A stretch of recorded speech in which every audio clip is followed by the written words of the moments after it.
सभी का स्वागत है आपके अपने YouTube channel diamond Hindi classes में। और आज हम बात करेंगे हिंदी काव्य के 20 अति महत्वपूर्ण प्रश्नों के बारे में, इसलिए वीडियो को अंत तक ज़रूर देखें। आइए शुरू करते हैं। प्रश्न नंबर 1 है, हिंदी साहित्य को कितने भागों में बांटा गया है?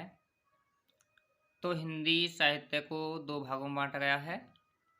नंबर 1 पद्य साहित्य या कह सकते हैं काव्य साहित्य। पद्य साहित्य को काव्य साहित्य भी कहते हैं। नंबर 2 गद्य साहित्य। प्रश्न नंबर 2, पद्य साहित्य यानी काव्य साहित्य को कितने भागों में या कालों में बांटा गया है? तो हिंदी पद्य साहित्य को 4 भागों में बांटा गया है। नंबर 1 आदिकाल या वीरगाथा काल। नंबर 2 पूर्व मध्यकाल या भक्तिकाल। नंबर 3 उत्तर मध्यकाल या रीतिकाल। नंबर 4 आधुनिक काल। आपको कालों के नाम क्रमवाइज ही याद रखने हैं। जो सा काल पहले नंबर पर है पहले नंबर पर ही बताना है, जो दूसरे नंबर पर है उसे दूसरे नंबर पर ही याद करना है। इसलिए क्रमवाइज याद करें ताकि इन कालों का जो समय है वो आपको याद रह सके। प्रश्न नंबर 3 है, आदिकाल कब से कब तक चला? तो आदिकाल सन 743 ईस्वी से सन 1343 ईस्वी तक चला। प्रश्न नंबर 4 है, भक्तिकाल कब से कब तक चला? तो भक्तिकाल सन 1343 ईस्वी से सन 1643 ईस्वी तक चला। प्रश्न नंबर 5, रीतिकाल कब से कब तक चला? तो रीतिकाल सन 1643 ईस्वी से सन 1843 ईस्वी तक चला। आप इन कालों के नाम क्रमवार याद करेंगे तो आपको इनके सन याद करने में आसानी होगी, इसलिए इनको क्रमवार याद करें। और देखेंगे प्रश्न नंबर 6,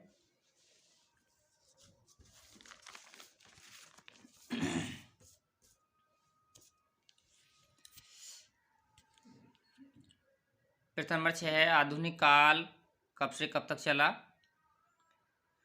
तो आधुनिक काल सन 1843 ईस्वी से निरंतर यानी आज भी चल ही रहा है। प्रश्न नंबर 7, आदिकाल के प्रमुख कवियों के नाम व उनकी एक एक रचना लिखिए। तो आदिकाल के प्रमुख कवि इस प्रकार हैं, चंद्रवरदाई रचना है पृथ्वीराज रासो। उसके बाद है नरपति नालय की रचना है बीसलदेव रासो। फिर है अब्दुल रहमान की रचना है संदेश रासक। इसके बाद है जगनिक की रचना है परमाल रासो। परमाल रासो का दूसरा नाम है आलह खंड, यानी परमाल रासो को आलह खंड भी कहते हैं। इसके बाद है दलपति विजय की रचना है खुमान रासो। इसे भी खुमान या खुमाण कह सकते हैं। और इसके बाद हैं नल सिंह की रचना है विजयपाल रासो। प्रश्न नंबर 8 है, आदिकाल की प्रमुख विशेषताएं लिखिए। विशेषताएं या प्रवृत्तियां एक ही बात है, विशेषताओं को ही प्रवृत्तियां कहते हैं। आदिकाल की प्रमुख विशेषताएं इस प्रकार हैं। नंबर 1 डिंगल भाषा का प्रयोग। नंबर 2 रासो ग्रंथों का निर्माण। नंबर 3 युद्धों का सुंदर एवं सजीव वर्णन। नंबर 4 आश्रयदाता राजाओं की प्रशंसा। और आपको आदिकाल में डिंगल भाषा की प्रयोग लिखना है, क्योंकि इसमें ब्रज भाषा या अवधी भाषा या खड़ी बोली का प्रयोग नहीं हुआ है, इसलिए इसमें डिंगल भाषा का ही प्रयोग करना है। और इसके बाद प्रश्न नंबर 9 है,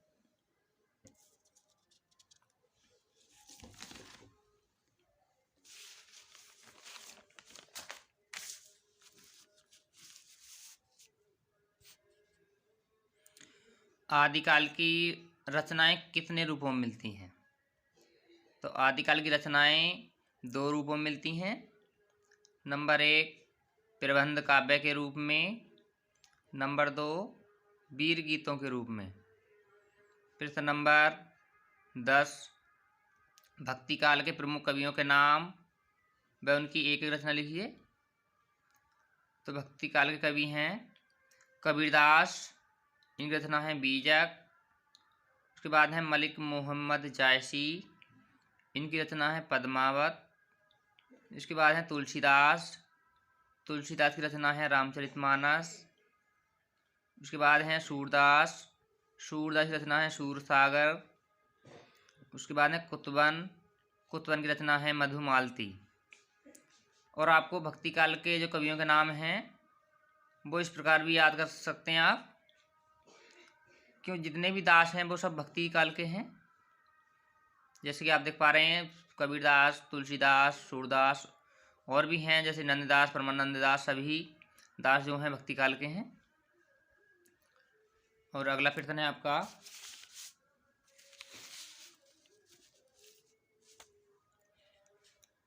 भक्ति काल की प्रमुख विशेषताएं लिखिए।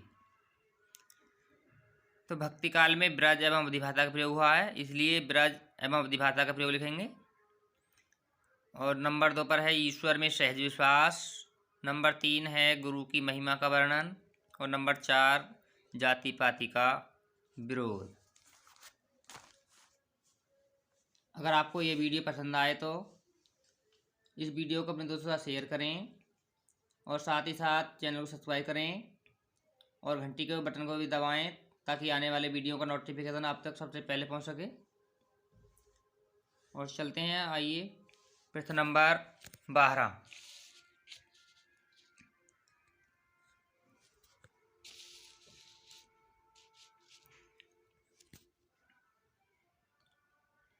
भक्ति काल की कितनी शाखाएं हैं? तो भक्ति काल की 2 शाखाएं हैं।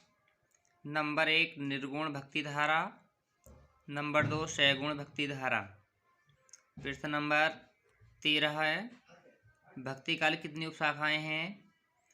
भक्ति काल की 4 उपशाखाएं हैं। नंबर 1 ज्ञान मार्ग की शाखा, नंबर 2 प्रेम मार्ग की शाखा, नंबर 3 कृष्ण भक्ति धारा, नंबर 4 राम भक्ति धारा। ज्ञान मार्ग की शाखा को ज्ञानाश्रय शाखा तथा संत काव्य धारा भी कहते हैं। और प्रेम मार्ग की शाखा को प्रेमाश्रय शाखा या सूफी काव्य धारा भी कहते हैं। प्रश्न नंबर 14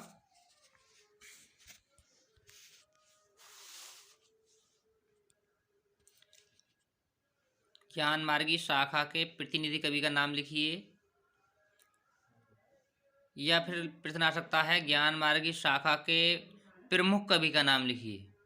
प्रमुख कवि या प्रतिनिधि कवि, इनमें से कोई सा भी आ सकता है। तो ज्ञान मार्गी शाखा के प्रतिनिधि कवि हैं कबीरदास। प्रश्न नंबर 15 प्रेम मार्गी शाखा के प्रतिनिधि कवि का नाम लिखिए। तो प्रेम मार्गी शाखा के प्रतिनिधि कवि हैं मलिक मोहम्मद जायसी। और देखते हैं प्रश्न नंबर 16। प्रश्न नंबर 16 है कृष्ण भक्ति धारा के प्रतिकवि निधि का नाम लिखिए। यानी प्रश्न नंबर 16 है आपका कृष्ण भक्ति धारा के प्रतिनिधि कवि का नाम लिखिए। तो कृष्ण भक्ति धारा के प्रतिनिधि कवि सूरदास हैं। प्रश्न नंबर 17 राम भक्ति धारा के प्रतिनिधि कवि का नाम लिखिए। तो राम भक्ति धारा के प्रतिनिधि कवि तुलसीदास हैं। प्रश्न नंबर 18 रीति काल के प्रमुख कवियों के नाम व उनकी एक एक रचना लिखिए। तो रीति काल के प्रमुख कवि हैं केशवदास, केशवदास की रचना है रामचंद्रिका। इसके बाद हैं भूषण, भूषण की रचना है शिवराज भूषण। इसके बाद हैं बिहारी, बिहारी की रचना है सतसई। उसके बाद हैं देव, देव की रचना है देव शतक। उसके बाद है मतीराम, मतीराम की रचना है रसराज। रीतिकाल के जो सबसे ज़्यादा प्रसिद्ध हैं वो बिहारी हैं। इसलिए बिहारी का तो कम से कम नाम आपको याद ही होना चाहिए। और इनकी रचना है सतसई। प्रश्न नंबर 19।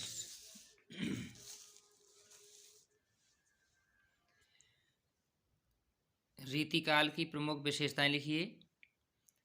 तो रीतिकाल में ब्रज एवं अवधी भाषा का प्रयोग हुआ है। रीतिकाल में और भक्तिकाल में दोनों ही भाषा का प्रयोग हुआ है। भक्तिकाल में ब्रज और अवधी भाषा का प्रयोग हुआ है और रीतिकाल में भी। नंबर 2, रीति ग्रंथों का निर्माण।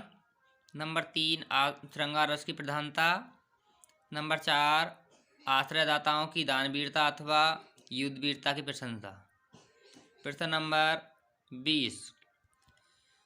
आपका प्रश्न नंबर 20 है, हिंदी का प्रथम कवि किसे माना जाता है? यानी कि हिंदी का सबसे प्रथम कवि किसे माना जाता है? तो अगर आपको इसका आंसर पता है तो आपको कमेंट करें और इसका आंसर आपको आने वाले वीडियो मिल जाएगा। और आपने हिंदी पढ़ने के लिए YouTube channel diamond Hindi classes को चुना, उसके लिए बहुत बहुत धन्यवाद। और आइए मिलते हैं अगली वीडियो में। जब तक के लिए सबको नमस्कार।